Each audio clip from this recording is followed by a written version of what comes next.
최성해 동양대 총장이 조국 법무부 장관 후보자의 딸이 받은 총장 표창장에 대해 자신은 결재하지 않았다고 말했습니다. 최 총장은 또 동양대 교수인 조 후보자의 부인이 표창장 발급 권한을 자신에게 위임해준 것으로 말해달라고 부탁했다고 증언했습니다. 위임을 아마 줬는 기억이 안 나느냐 그런 거 없다. 그러니까 확실히 위임을 좀 받았다고 좀 해주시면 좋겠다고. 최성해 총장은 또 유시민 노무현 재단 이사장과 김두관 민주당 의원이 어제 자신에게 전화를 걸어왔다고 밝혔습니다. 조국 후보자에 대한 국회 인사청문회가 내일 오전 10시에 열립니다. 여야가 합의한 증인 11명의 후보자 가족들은 포함되지 않았고 동양대 최성해 총장도 여당 반대로 제외됐습니다. 13호 태풍 링링이 내일 오후부터 제주도 전역에 강한 비를 내릴 전망입니다. 폭우뿐만 아니라 기록적인 강풍도 예상되는데 피해를 줄이려면 어떻게 대비해야 하는지 취재했습니다. 가구업체 한샘의 사내 성폭행 사건으로 기소된 전 직원이 1심에서 징역 3년의 실형을 선고받고 법정 구속됐습니다. 마약 밀발입 혐의를 받고 있는 CJ그룹 회장의 장남 이선호 씨가 혼자 경찰을 찾아가 자신을 구속시켜달라고 요청한 뒤 긴급 체포됐습니다. 유튜브가 어린이 이용자들의 정보를 무단 수집한 뒤 맞춤형 광고를 내보내다가 미국에서 2천억 원 규모의 벌금을 부과받았습니다. 공정거래위원회가 이르면 내년부터 비행기표를 현금과 마일리지를 섞어 구입할 수 있도록 하는 방안을 추진하기로 했습니다.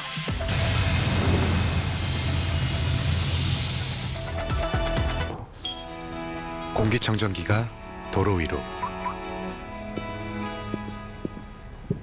내일을 바꾸는 현대수소 전기차. 조국 법무장관 후보자의 딸이 받았다는 동양대 총장 표창장이 진짜냐 가짜냐. 이 문제가 조국 후보자의 문제를 넘어서 정권 대 검찰의 충돌 양상으로 번지고 있습니다. 청와대가 입장을 냈는데 검찰이 1시간도 안 돼서 수사 개입이라고 역공을 하고 다시 청와대가 입장을 내는 그런 상황입니다. 그만큼 이 문제가 뜨거운 감자란 뜻인데 오늘 새벽에 동양대 총장의 주장에서 시작이 됐습니다. 조국 후보자 부인이 전화를 걸어와서 이 표창장을 주는 권한을 자신한테 위임했다, 맡겼다고 말을 해달라는 주문을 했다는 겁니다. 오늘 뉴스 여기부터 풀어보겠습니다. 이현영 기자입니다. 최성해 동양대학교 총장은 8시간 넘게 조사를 받고 오늘 새벽 1시 반쯤에야 검찰청사를 나왔습니다. 최 총장은 조국 후보자의 딸 조모 씨가 부산대 의학전문대학원 자기소개서에 써놓은 동양대 총장 표창장은 자신이 준 게 아니라고 딱 잘라 말했습니다. 또 조 씨가 받았다는 표창장은 일반적인 총장 상과는 일련 번호 양식이 다르다고 덧붙였습니다. 어제 그거 보고 제가 이건 거짓말도 못합니다. 왜냐하면은 1년 번호가 달라요. 그 1년 번호가 다른데 지인이 칠 수가 없는데 그게 찍겠네. 최 총장은 아울러 조 후보자 딸의 표창장 조작 논란이 불거진 뒤인 어제 아침 후보자 부인이자 동양대 교수인 정경심 씨로부터 전화를 받은 사실도 밝혔습니다. 그런 거 없다. 그러니까 확실히 위임을 좀 받았다고 좀 해주시면 좋겠다고. 취재진과 대화를 마치고 돌아가려던 최 총장은 발걸음을 멈추더니 갈등을 많이 했다고도 말했습니다. 교육자적인 양심하고 친분적인 정적인 문제하고 이제 갈등이 좀 되더라고. 그래도 이제 나는 교육자적인 양심을 택했습니다. 조 후보자는 오늘 출근길에 최 총장의 주장에 대한 질문이 이어지자 확인한 뒤 내일 청문회에서 설명하겠다고 대답했습니다. SBS 이현영입니다. 여기에 또 최성해 총장한테 유시민, 김두관 여권의 두 중요 인물들이 어제 전화를 했다는 사실이 알려져서 논란을 더했습니다. 두 사람은 원래 최 총장하고 아는 사이여서 진짜 사실이 뭔지 물어보려고 전화를 했다는 건데 야당은 압력 넣은 거 아니냐면서 검찰에 고발하겠다고 밝혔습니다. 저희가 최성해 총장하고 통화를 했는데 박하정 기자입니다. 최성해 총장은 어제 오전 11시쯤 먼저 유시민 노무현 재단 이사장이 전화를 해와 오해를 살 수 있으니 말을 기술적으로 하라 했다고 말했습니다. 말을 해도 이래 아다르고 어다른 걸 이제 구분해가 막 하려고 노력을 많이 하는데 최 총장도 정치인 한번 해보셔야 되겠다고 어떤 말을 기술을 좀 넣으라고 얘기를 하더라고. 다만 압박의 느낌은 없었다고 했습니다. 유 이사장은 자신도 유튜브 언론인이라 취재를 한다며 사실관계 확인을 한 거라고 밝혔습니다. 그러면서 조국 후보자 도와달라는 취지의 말은 한 적 없다고 강조했습니다. 최 총장은 비슷한 시간 통화한 민주당 김두관 의원과는 별 얘기 없었다고 했는데 근데 이야기를 안 하고 이제 식사만 합시다 그러더라고. 오히려 김 의원이 조 후보자 딸 의혹 얘기를 자신이 꺼냈고 경위 확인 차원이었다며 공개 해명에 나섰습니다. 본인은 잘 기억이 안 난다 그래서 총장님이 인지를 못하셨더라도 아마 행정실장이나 실무자들이 했을 수도 있으니까 그 점을 좀 살펴봤으면 좋겠다. 한국당은 외압이라며 두 사람을 고발하겠다고 나섰습니다. 어떤 압력을 행사했는지 분명히 말해야 될 것입니다. 이것은 결국 증거 인멸에 해당합니다. 반면 민주당은 최 총장 과거 이력을 문제 삼으며 정치 공세라고 맞받았습니다. 과연 믿을 수 있는가도 의문입니다. 조국 후보자 장관 임명 불가를 천명하는 성명을 낸 바 있습니다. 다만 두 사람 통화에서 직접 청탁은 없었다 하더라도 민감한 시기 오해를 부를 수 있는 부적절한 행동이었다는 지적이 여권 내에서도 나왔습니다. SBS 박하정입니다. 이 문제가 조금 전 저녁 무렵에는 말씀드린 대로 청와대와 검찰의 공방전으로 또 번졌습니다. 먼저 청와대 고위 관계자가 이 표창장 위조가 아닌 걸로 다 파악이 됐다고 한 언론에 말을 했습니다. 그런데 검찰이 이 보도를 보자마자 청와대가 수사에 개입하는 거냐는 입장문을 기자들한테 돌리면서 공개 반박을 했습니다. 15분쯤 전에 청와대가 다시 입장을 냈습니다. 김정윤 기자입니다. 청와대 고위 관계자는 통신사 뉴시스를 통해 조 후보자 딸에게 표창장을 주라고 추천한 교수를 찾은 걸로 파악했다며 내일 청문회에서 의혹이 말끔히 해소될 수 있을 것이라고 말했습니다. 또 표창장을 준 기록이 왜 없는지를 확인했는데 영어영재교육센터 직원이 대학본부에 가서 표창장을 받아왔다는 진술을 확보했다고 했습니다. 그러면서 당시 총장 명의로 표창장이 많이 발급돼 대학본부에서 소소한 것들은 대장에 기록하지 않았다고 한다고도 했습니다. 기록이 안 남은 사정이 있었던 것이지 위조 의혹은 사실이 아니라는 겁니다. 청와대는 그간 국회 청문회와 검찰 수사를 지켜보며 임명 여부를 심사숙고하겠다고 해왔는데 청문회를 하루 앞두고 핵심 이슈에 대해 직접 입장을 밝혔습니다. 검찰은 수사 가이드라인을 제시하는 것이냐며 강력 반발했습니다. 대검 관계자는 위조가 아니라는 취지로 인터뷰한 건 청와대의 수사 개입으로 비칠 우려가 있는 매우 부적절한 것이라고 지적했습니다. 검찰을 포함한 행정부를 총괄하는 청와대에서 고위 관계자가 수사 대상자를 옹호하는 취지로 발언한 것은 수사의 공정성을 훼손하는 행동이란 겁니다. 검찰은 최성해 총장의 진술 말고도 혐의를 뒷받침할 증거를 더 확보했다는 입장입니다. 청와대는 인사청문회 준비팀에서 전해온 내용을 언론에 설명했을 뿐이라며 지금까지 수사에 개입한 적은 없다고 밝혔습니다. SBS 김정윤입니다. 이런 가운데 초반에 문제가 됐던 조국 후보자의 딸이 제1저자로 이름을 올렸던 논문은 취소가 됐습니다. 이 논문을 학회지에 실어줬던 대한병리학회가 연구 부정행위라면서 조금 전에 취소 결정을 내렸습니다. 조동찬 의학전문기자입니다. 대한병리학회는 오늘 오후 6시부터 회의를 열어 조국 후보자 딸이 제1저자로 등재된 논문에 대해 게재 취소를 결정했습니다. 취소로 결정이 됐습니다. 이 논문의 책임저자인 단국의대 장영표 교수는 논문에 큰 문제가 없다는 소명 자료를 제출한 것으로 알려졌는데 대한병리학회는 이를 받아들이지 않았습니다. 장 교수는 조 씨가 논문을 영어로 번역하는 데 주도적인 역할을 해 1저자의 자격이 있다고 소명한 것으로 알려졌습니다. 대한병리학회는 단순히 번역만 한 것으로는 논문의 제1저자가 될 수 없다고 판단했습니다. 특히 이 논문의 연구가 실제로 진행된 시기는 조 후보자 딸이 인턴하기 수년 전이라서 논문의 골자가 되는 연구 결과에 조 씨가 공헌할 수 없었다고 결론 내렸습니다. 장영표 교수는 대한병리학회 결정을 따르겠다고 단국대병원 관계자를 통해 입장을 밝혔습니다. 대한병리학회의 논문 취소 결정으로 조 후보자 딸이 고려대 입시 때 제출한 논문의 저자 자격도 상실하게 됩니다. 조 씨는 고대 생명과학대를 입학할 때 나의 이름이 논문에 오르게 되었다며 해당 논문 성과를 자기소개서에 기재한 바 있습니다. SBS 조동찬입니다. 사모펀드 부분도 새로운 얘기들이 계속 나옵니다. 돈을 투자받았다던 가로등 전멸기 회사가 입장을 바꿔서 새로운 주장을 내놨습니다. 처음에 돈이 들어왔던 건 맞는데 석 달도 안 돼서 빚을 갚아야 된다, 급전이 필요하다 등등의 이유를 대가면서 조국 후보자의 오촌 조카와 펀드 쪽에서 다시 거의 다 뒤로 빼갔다는 겁니다.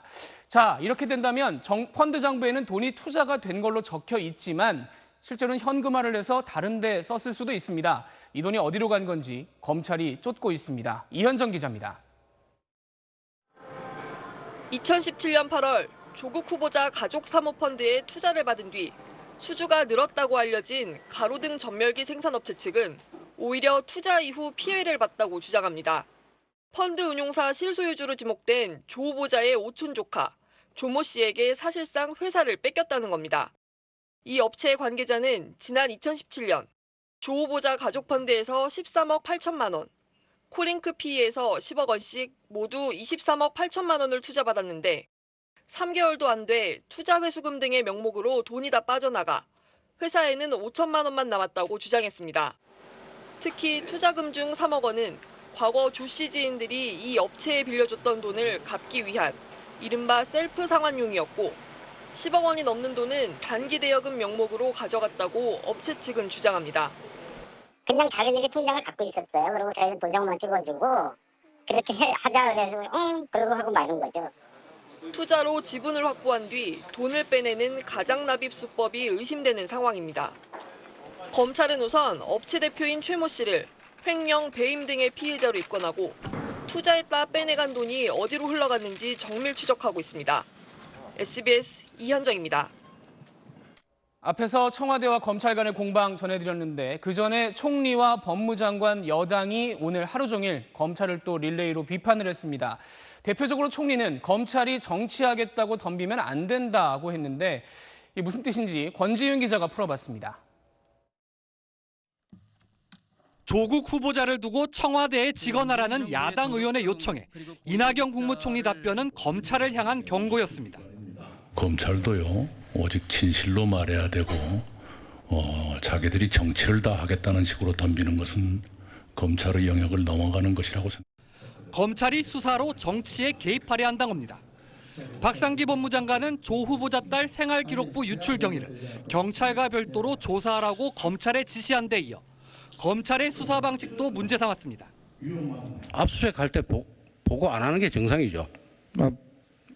보고를 해야 된다고 생각하고 있습니다.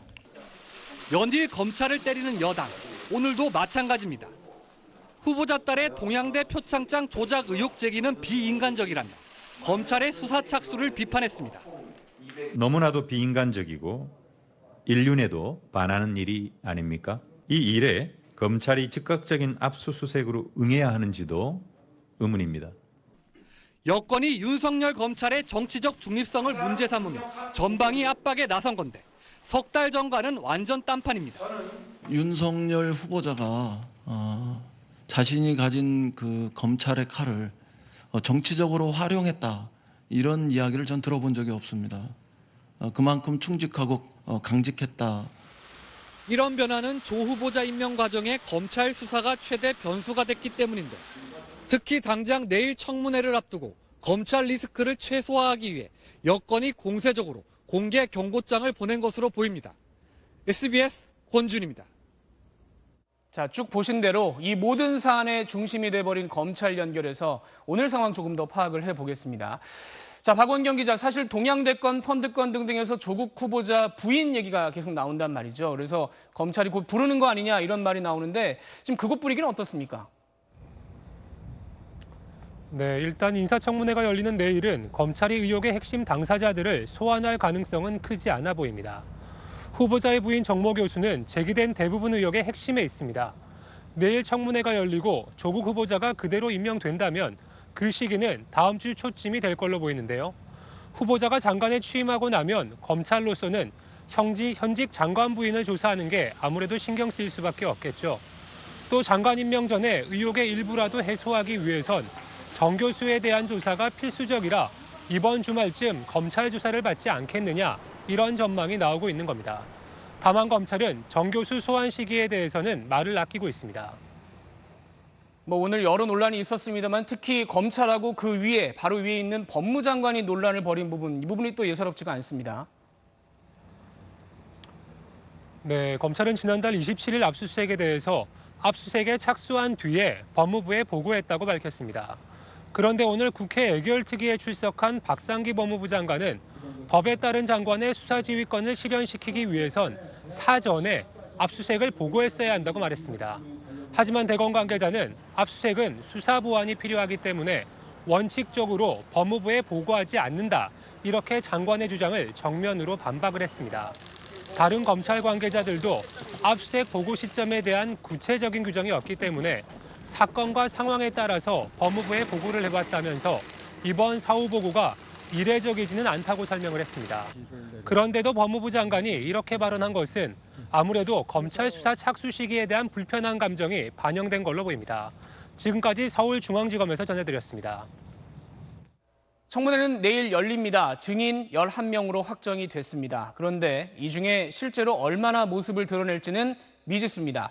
출석 통보를 청문회 닷새 전까지는 해야 되는데 오늘 하루 전이니까요. 법적으로는 이제 안 나가도 문제가 없습니다. 저희 취재진이 연락을 해봤는데 지금까지는 한 명만 확실하게 나오겠다고 답을 했습니다. 민경호 기자입니다. 조국 법무장관 후보자에 대한 내일 인사청문회 실시안이 국회 법사위에서 공식 의결됐습니다.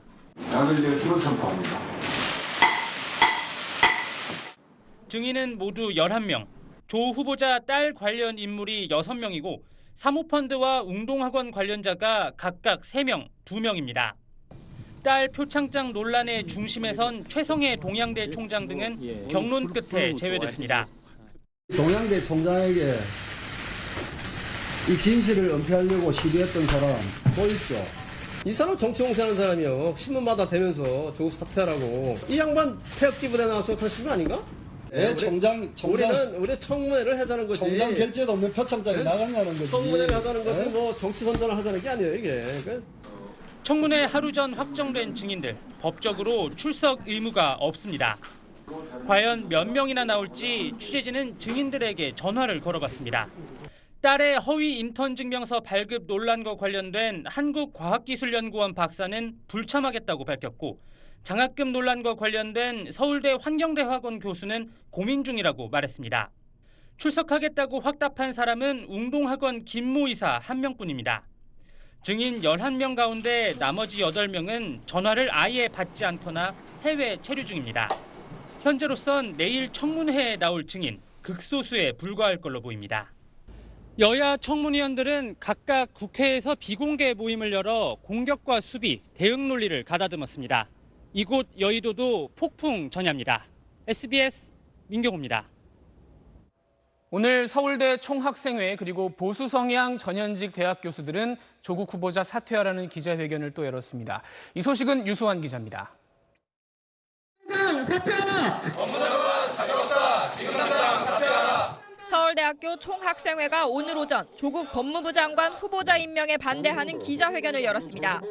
사흘 전 국회 기자간담회 때 조 후보자가 주요 의혹에 대해 몰랐다, 내가 관여하지 않았다라며 무책임한 태도로 일관했다고 비판했습니다. 불공정함을 용인하고 심지어 악용한 후 책임을 회피하며 모르쇠로 일관하는 자가 어떻게 이 개혁을 이끌어갈 대한민국의 법무부 장관이 될 수 있겠는가. 또 청와대를 향해 명확한 사실관계 확인 없이 임명을 강행하는 건 공직자 임용에서 도덕성을 포기하겠다는 선언이나 다름없다고 주장했습니다. 서울대 총학생회는 다음 주 월요일 조 후보자 사퇴를 촉구하는 3차 촛불 집회를 열겠다고 예고했습니다. 앞서 어제 조 후보자가 교수로 있는 서울대 로스쿨의 학생회도 규탄 성명을 발표했습니다. 조 후보자에게 제기된 모든 의혹에 대해 명백한 해명이 이루어지지 않는 한 장관직에 올라선 안 된다고 말했습니다. 또 보수 성향 교수 192명은 오늘 오후 교수 시국 선언 기자회견을 열고 조 후보자 지명 철회와 특검 실시를 요구했습니다. SBS 유수환입니다. 네, 지금부터는 14호 태풍 링링 소식 전해드립니다. 올해 태풍 가운데 가장 강한 태풍이 서해로 올라오고 있습니다. 내일 제주도를 시작으로 토요일에는 전국이 영향권에 드는데 특히 바람이 걱정입니다. 시속 200km, 초속 55m를 넘는 기록적인 강풍이 예상돼 긴장이 높아지고 있습니다. 공항진 기상 전문 기자입니다. 오늘 매우 강한 태풍으로 힘을 키운 올 최강 태풍 링링입니다. 태풍 링링은 내일 제주도 서쪽을 지나 서해로 북상한 뒤 토요일 밤 황해도나 경기 북부 해안에 상륙할 가능성이 큽니다. 내일 오후 제주도를 시작으로 토요일엔 전국이 태풍 영향권에 들겠습니다. 문제는 태풍 힘이 좀처럼 약해지지 않는다는 점입니다. 매우 강하게 발달한 이번 태풍은 세력을 유지한 채로 서해상으로 북상하고 태풍 오른쪽 위험반경에 우리나라가 들어 서해 도서 지역과 해안가에서는 기록적인 바람이 부는 곳이 많겠습니다.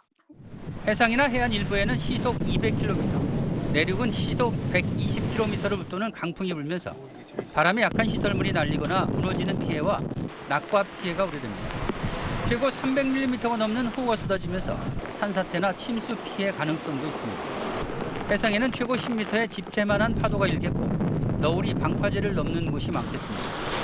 태풍이 몰고 온 수증기가 가을 장마를 강화시켜 오늘 서울 등 수도권 곳곳에는 100mm 안팎의 폭우가 쏟아졌습니다.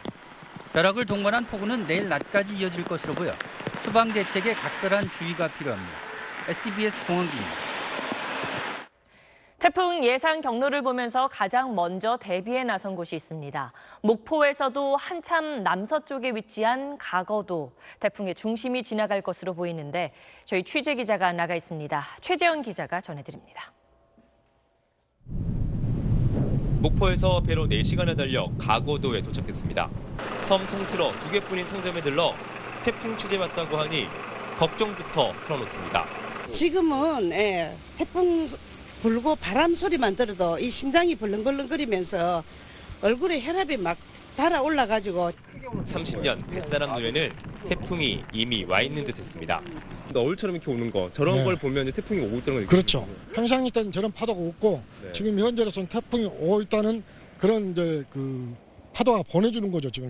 가거도에 있는 주민들은 이틀 전부터 이미 태풍 준비를 시작했습니다. 이렇게 주민분들이 빨리 태풍 준비를 하는 이유는 이곳이 태풍을 직접적으로 영향을 받는 곳이기 때문에 태풍 피해들을 그동안 많이 봐서 그렇습니다. 근데 그걸 대표적으로 보여줄 수 있는 단면이요. 지금 이게 냉동고인데요. 냉동고가 원래는 이 지지대까지 이렇게 설치가 되어 있었던 곳입니다. 그런데 지난 2년 동안 몇 번의 태풍이 오면서 지금 현재 한 이만큼 정도, 이 정도 냉동고가 뒤로 밀려나가 있는 모습입니다. 방파제 공사장은 분주했습니다. 완전히 완공이 된 후에 오는 거하고 지금 거의 다 끝나갈 무렵에 오는 거하고는 좀 틀리니까요. 걱정이 많이 됩니다. 항구는 텅 비었습니다. 흔히 태풍이 오면 이게 평소에 정박해 놓은 이런 곳에서 이게 배들을 서로 이렇게 붙여서 묶어놓거나 이런 식으로 많이 하는데 이곳은 워낙 이렇게 바람도 많이 불고 파도도 너무 높게 치기 때문에 보시는 것처럼 배들을 이렇게 아예 육지 위에 다 올려놨습니다. 추석 앞이라 태풍이 더 야속합니다. 태풍이 대목 맞춰서 이렇게 오고 있기 때문에 우리 외만 탑니다 지금. 전부 지금 주문이 막 빗발치는데. 오늘 하루 이곳을 돌아보니 섬마을 태풍 대비는 육지보다 빠르고 철저했습니다. 큰 피해가 없기를 바라면서 저희는 내일도 이곳에서 태풍이 지나가는 상황을 전해드리겠습니다. 가거도에서 SBS 최재영입니다. 네, 지금 이 시간에도 태풍 링링은 순간 초속 55m의 강한 바람과 함께 북상하고 있습니다. 이 숫자가 잘 와닿지 않으실 텐데 이 정도면 바람이 얼마나 센 건지 그럼 어떻게 대비해야 하는지 취재했습니다. 소환욱 기자입니다. 폭우를 동반한 초속 10m의 강풍이 불 때 큰 어려움 없이 우산을 쓰고 앞으로 걸어갈 수 있습니다. 바람이 점점 강해지면서 초속 20m에 이르자 앞으로 걸어가는 게 조금 어려워지고 초속 30m가 되자 우산은 다 망가져버리고 걸어가는 게 거의 불가능하게 됩니다. 지금 바람의 강도는 초속 30m 정도인데요. 보시는 것처럼 난간을 잡지 않으면 몸을 가누기가 힘들 정도입니다. 의자도 맥없이 날아가고 헬멧도 벗겨질 정도로 몸집이 작은 초등학생들은 버티기 힘든 수준입니다. 처음에는 그냥 초속 30이라고 해서 그냥 할 수 있겠지 하는데 이렇게 가까이 가면 막 몸도 좀 가누기 힘들 정도로. 이번 태풍은 일부 지역에선 초속 55m, 시속 200km 강풍을 동반할 것으로 예상되는데 나무가 뿌리채 뽑히는 건 물론 열차가 뒤집힐 수 있을 정도의 강도입니다. 작은 물건이라도 날리다가 사람이 맞으면 치명적일 수 있기 때문에 바람에 날아갈 만한 물건은 집 안으로 들여야 하고 간판은 단단하게 고정해야 합니다. 우선은 기본적으로 외출을 삼가하셔야 되고요. 배수로 정비라든가 물이 들어올 수 있는 침투로를 막아주시는 게 가장 좋겠습니다.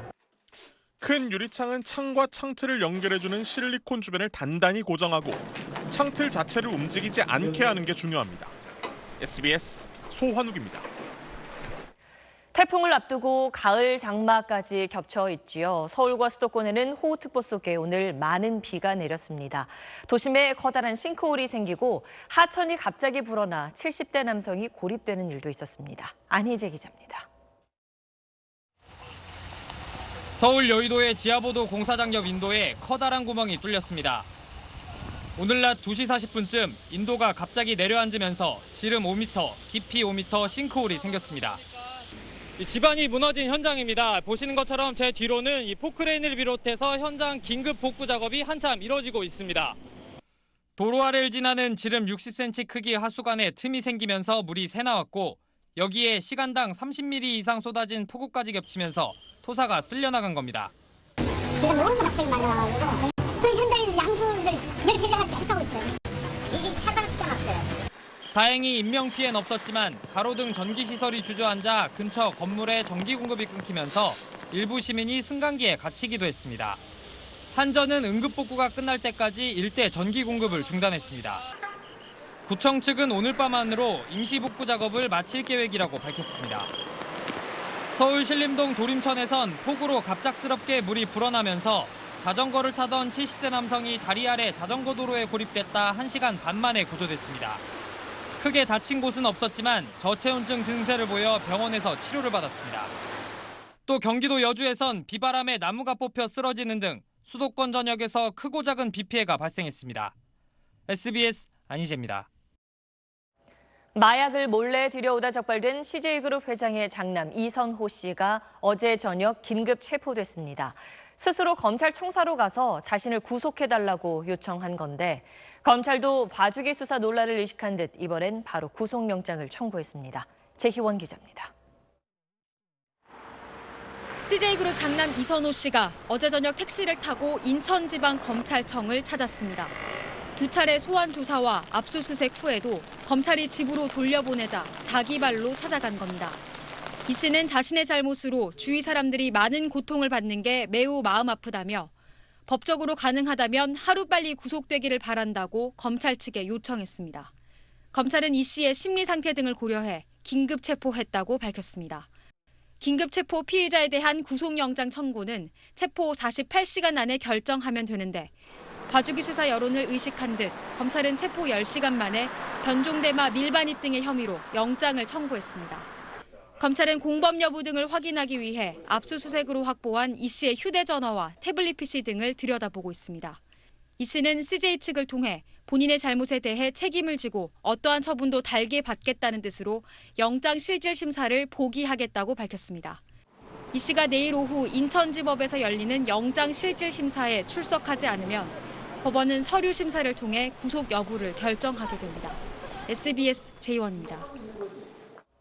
부하 여직원을 성폭행한 혐의로 기소된 가구업체 한샘의 전 직원이 1심에서 징역 3년을 선고받고 법정 구속됐습니다. 재판부는 사내 교육을 담당했던 가해자가 신입사원인 피해자의 신뢰를 악용했다며 죄질이 나쁘다고 강조했습니다. 김기태 기자입니다. 지난 2017년 11월 한 인터넷 포털 사이트에 입사 사흘 만에 교육 담당자에게 성폭행을 당했다는 내용의 한샘 신입사원의 글이 올라왔습니다.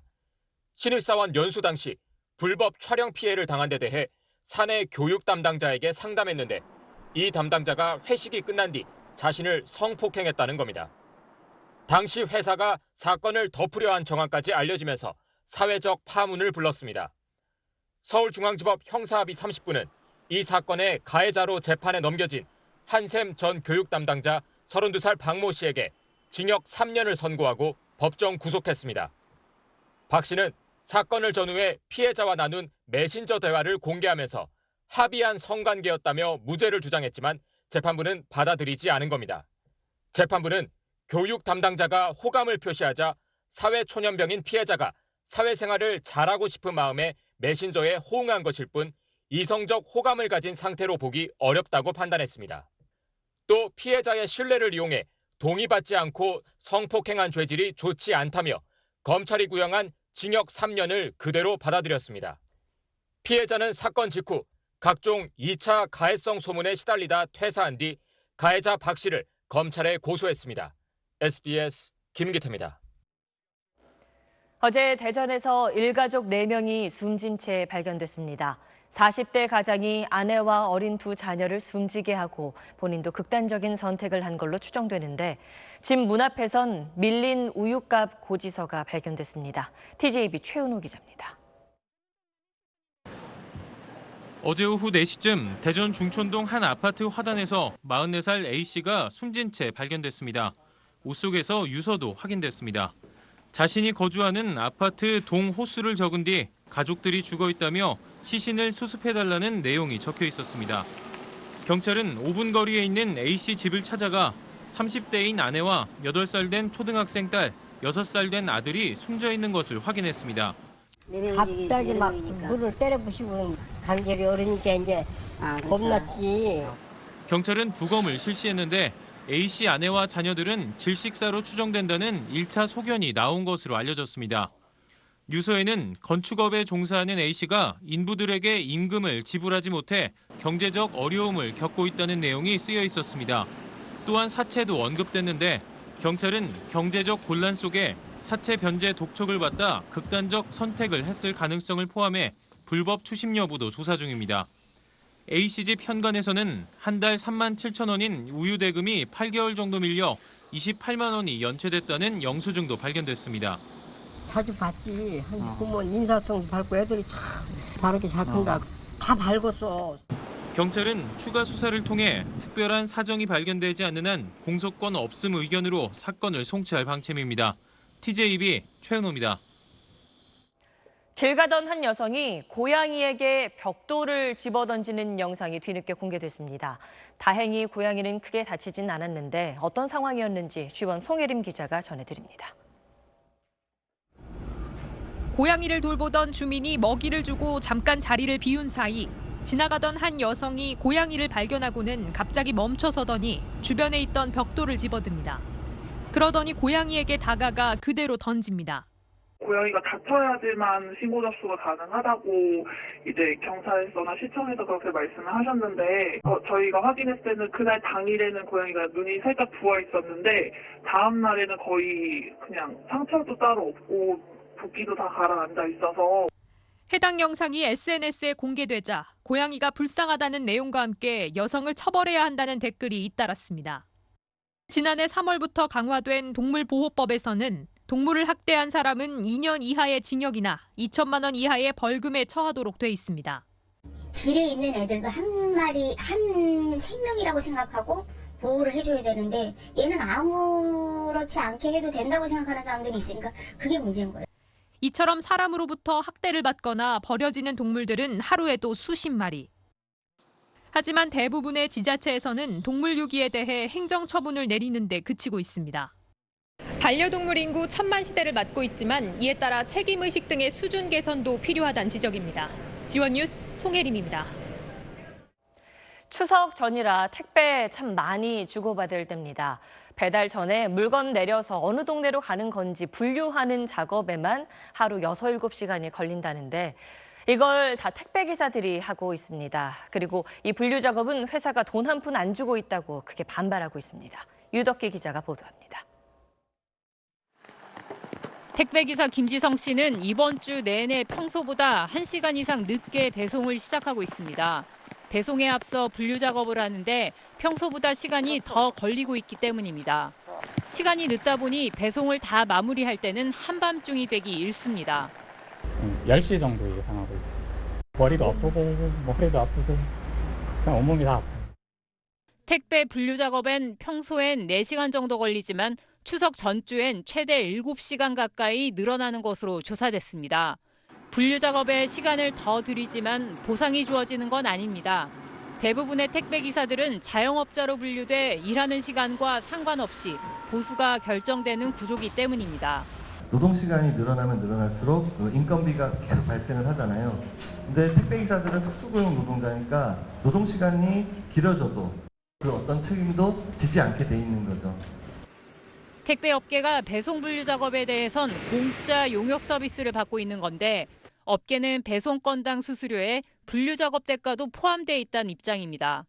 반면 택배 노동자들은 이런 관행이 형성된 90년대의 고용 방식이나 택배 물량이 지금과는 많이 다르다고 말합니다. 장시간 노동과 노동자 건강 우려가 커지자 국회엔 배송 노동자와 분류 노동자를 구분해 일하는 시간을 줄이도록 하는 법안이 발의된 상태입니다. SBS 유덕기입니다. 항공사 마일리지, 이 비행기 탈 때뿐만 아니라 신용카드 쓰면서 열심히 모은 분들 많죠. 그런데 막상 쓰려고 하면은 비행기 자리가 없습니다. 정부가 내년부터는 이 마일리지에 현금을 섞어서 자리를 살 수 있게 만들라고 항공사들한테 요구를 했습니다. 손영한 기자입니다. 여행할 때마다 조금씩 쌓은 마일리지. 하지만 이를 활용하기가 쉽지만은 않습니다. 항공권 구입에 쓰려면 대량의 마일리지가 필요하고 또 살 수 있는 좌석 제약도 많습니다. 특히 항공 수요가 많은 성수기엔 마일리지용 좌석이 전체 5% 정도에 불과합니다.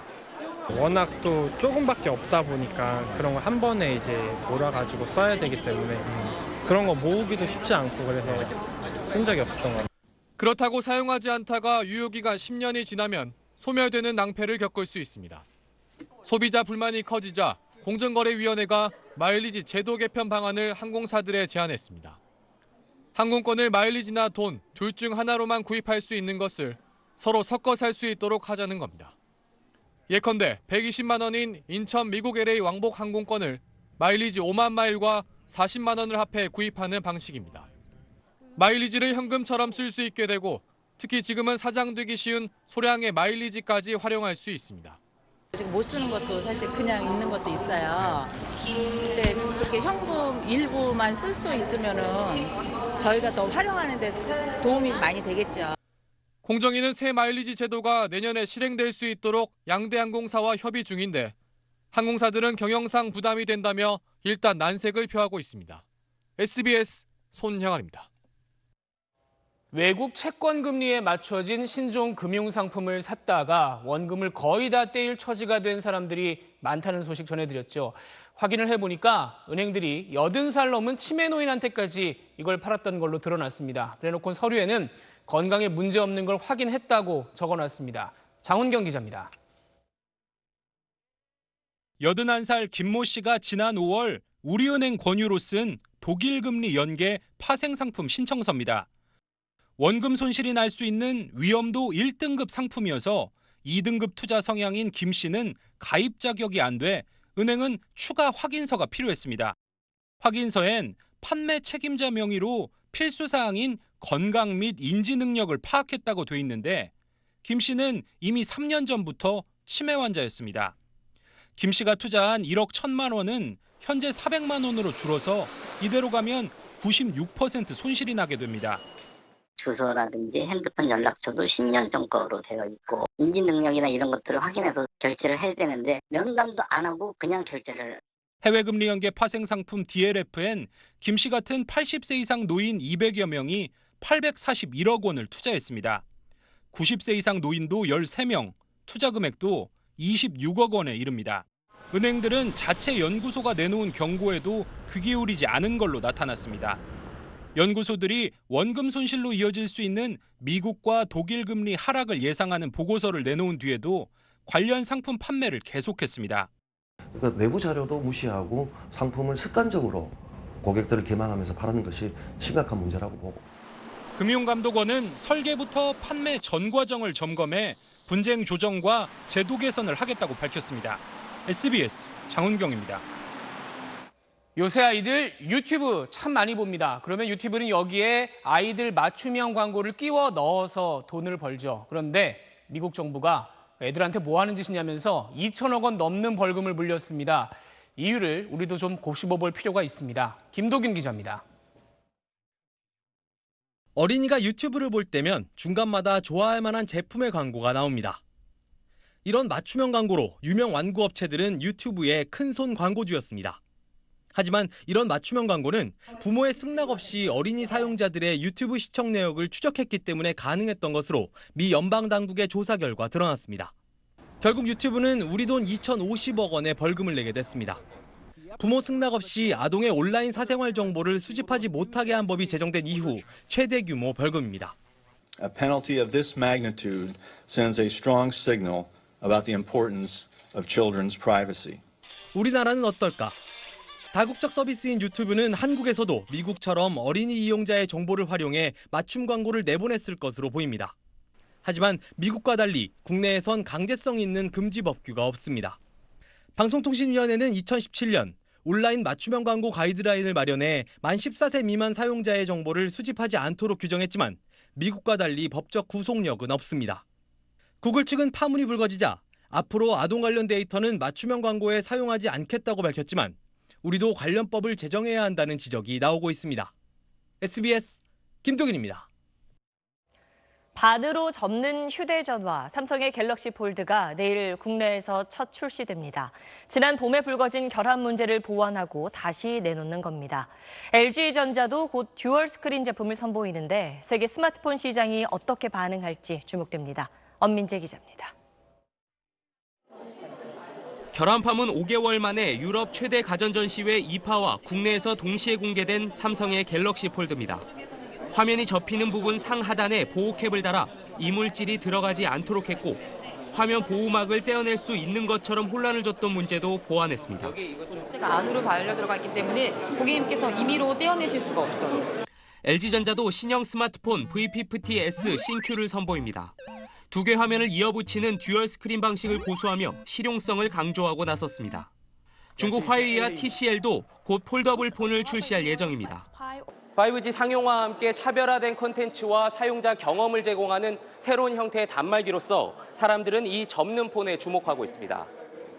제품 교체 주기가 장기화하면서 7분기 연속 역성장 중인 세계 스마트폰 시장이 새 국면을 맞은 겁니다. 폼팩터가 많아지면은 당연히 제조사들은 경쟁을 하게 됩니다. 내년에 꼭 폴더블 기기 그리고 5G 증강현실 이런 기능들이 겹치면서 스마트폰 시장이 좀 활력을 가져올 수 있다. 다음 주 신형 아이폰을 발표하는 애플이 언제 폴더블 폰 경쟁에 나설지도 관심입니다. 다만 갤럭시 폴드는 239만 원의 비싼 가격을 장기적으로 얼마나 낮출 수 있느냐가 관건입니다. 일본 수출 규제로 나타날 수 있는 스마트폰 핵심 소재 부품 공급의 어려움도 새로운 경쟁에 나선 국내 업계의 고민거리입니다. SBS 엄민재입니다. 미국이 트럼프 대통령 공약인 멕시코 국경 장벽을 짓는데 주한미군에게 배정된 예산을 일부 가져다 쓰겠다고 발표했습니다. 미국이 미국 정부 돈 쓰는 거지만 설명을 듣고 나면 마음 편치 않은 구석이 있습니다. 워싱턴 손성민 특파원입니다. 트럼프 대통령 공약인 멕시코 국경 장벽을 짓기 위해 전용되는 주한미군 예산은 두 건에 846억 원 상당입니다. 경기도 성남의 한미연합사 지휘통제시설 개량 사업과 전북군산 공군기지의 무인기 경납고 공사입니다. 장벽 건설 예산을 의회가 거부하자 행정부 권한으로 국방 예산을 돌려쓰겠다는 겁니다. 이들 사업이 한미연합전력에 큰 영향을 미치진 않으며 지난해부터 예상됐던 거라서 최근 주한미군 기지 조기 반환 추진에 대한 맞대응 성격도 아니라는 게 우리 국방부의 설명입니다. 별 문제 아니구나 싶기도 하지만 찜찜한 구석이 있습니다. 트럼프 대통령은 국방부 발표에 앞서 기자들과 만나 미국이 전 세계를 돕느라 많은 돈을 쓴다면서 한국과 일본을 또 거론했습니다. 그러면서 그들이 고마워하도록 요구할 지도자가 필요하다며 방위비 분담 문제와 연결시켰습니다. We're helping a lot of people throughout the world that have never appreciated it. We've never had a leader that demanded that they appreciate it. 미 국방부도 이번 결정이 동맹국과의 비용 분담을 개선하는 데 기회를 제공할 거라고 설명했습니다. 청구서 액수를 높이겠다는 이야기입니다. 워싱턴에서 SBS 손성민입니다. 일본이 후쿠시마 원전 오염수를 해양에 방류할 가능성이 있다며 우리 정부가 국제원자력기구 IAEA에 공조 요청 서한을 보냈습니다. 최근 일본 원자력규제위원회 위원장이 오염수의 해양 방류를 고려한다고 밝힌 만큼 이를 막으려면 국제사회 협력이 필요하다는 취지입니다. 또 과학기술정보통신부는 이달 16일 오스트리아 빈에서 열리는 국제원자력기구 총회에서 기조연설을 통해 이 문제를 알리고 공론화할 계획입니다. 국제적으로.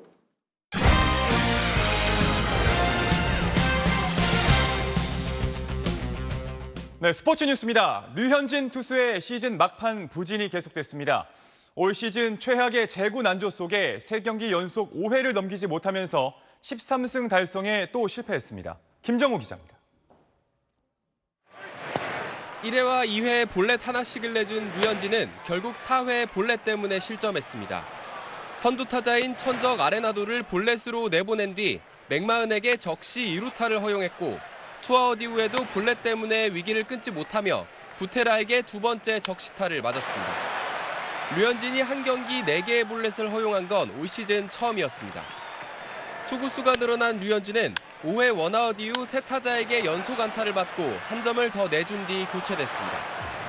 다저스가 7대3으로 앞서 승리 투수 요건을 갖춘 상황이었기에 더욱 아쉬운 강판이었습니다. 시즌 13승에 도전해 4번이나 실패한 류현진은 평균 자책점도 2.45로 올라가 2위인 애틀랜타의 소로카에 0.08 차로 쫓기게 됐습니다. 밸런스가 좀 안 맞다 보니까 저도 제구도 안 되는 것 같고 가장 잘 던질 수 있는 지금 체인지업 제구가 지금 잘 안 되고 있고 류현진은 남은 정규 시즌에 앞으로 4번 정도 더 등판할 것으로 보입니다.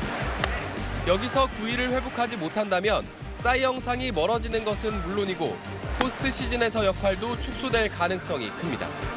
SBS 김정우. 타격 실력 좋은 투수로 유명한 신시내티 구원투수 마이클 로렌젠이 진기록을 세웠습니다. 승리 투수 되고 홈런도 치고 야수로 수비까지 나갔는데 무려 98년 만에 진 풍경이었습니다.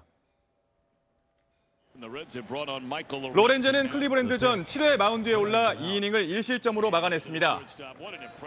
8회 말 공격 때는 타석에 들어서서 이렇게 좌중간 담장을 넘어가는 홈런을 때려냈습니다. 팀 승리의 세기를 막는 투런포였습니다. 이게 끝이 아닙니다.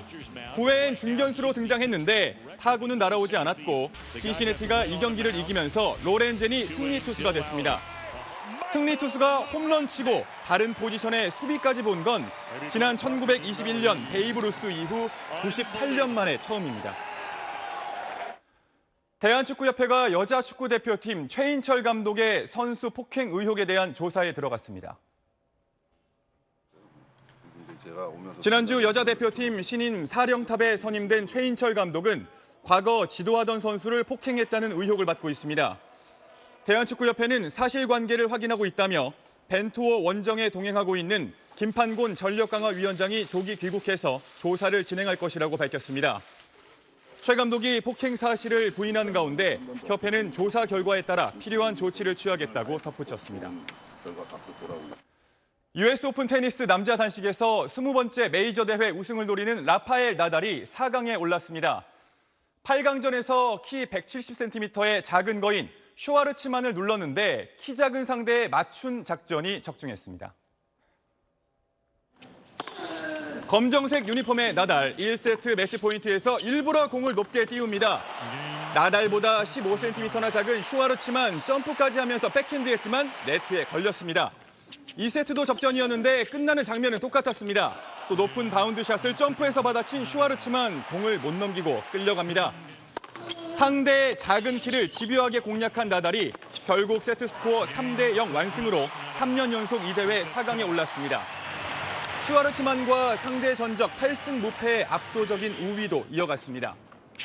세계 25위 이탈리아의 베레티니는 3시간 57분 풀세트 접전 끝에 프랑스 베테랑 몽피스를 눌렀습니다. 그리고는 코트에 드러누워서 생애 첫 메이저 4강 진출의 기쁨을 만끽했습니다. 여자 단식 8강전에서는 희한한 샷이 나왔습니다. 세계 12위 스위스의 벤치치가 친 샷이 한 번도 아니고 2번이나 네트 위를 튕긴 뒤에 상대 코트에 떨어졌습니다. 보기 드문 행운 속에 세계 23위 크로아티아의 베키치를 2대0으로 완파한 벤치치가 생애 처음 메이저 대회 4강에 올랐습니다. 골프 롱드라이브 세계 챔피언십 결승에서 미국의 카일 버크셔가 무려 406야드, 371m를 날려서 장타 왕에 올랐습니다.